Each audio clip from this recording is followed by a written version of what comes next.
Eu son Elena González e a miña empresa é Bisagras de Papel.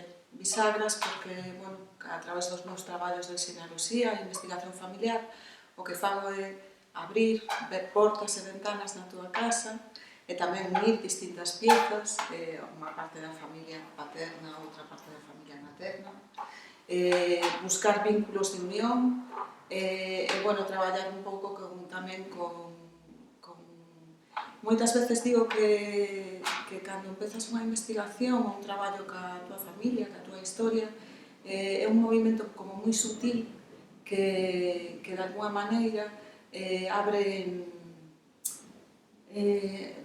abre a novos mundos. É como esa historia do aleteo da mariposa, o efecto mariposa. Pois moitas veces algo tan sencillo como chamarme a min e pedir que investigue ou iniciar calquer proceso sobre indagar quen eres, pois pode producir efectos totalmente máxicos e movimentos moi grandes.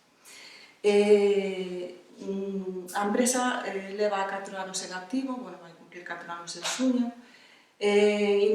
bueno, forma parte dun proceso de reinvención profesional.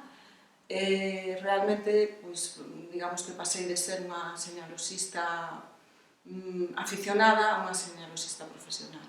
A miña formación é xurídica, pero, bueno, teño moitas máis cousas na miña carteira, na miña mochila.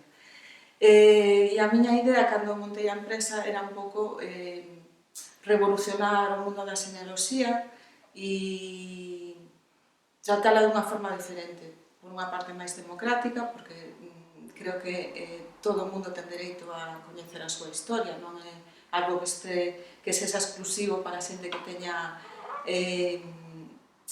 un apelido ilustre, un escudo ou cosas dese tipo. E outra idea tamén é utilizar a xenealoxía como unha ferramenta para saber quen eres e para mellorar a túa vida. E esa é a parte que ten que ver máis con transxeneracional e con outras cousas. Os meus clientes están en calquer lugar do mundo, chegan moitas veces a min a través de redes sociales. O requisito fundamental, por un tema de limitacións físicas por onde están situados os arquivos, é que esas persoas teñan ancestros aquí en Galicia. Porque moitas veces eu investigo visitando arquivos que están en Lugo, en Ourense, en Coruña, en Ferrol, en moitas cidades de Galicia.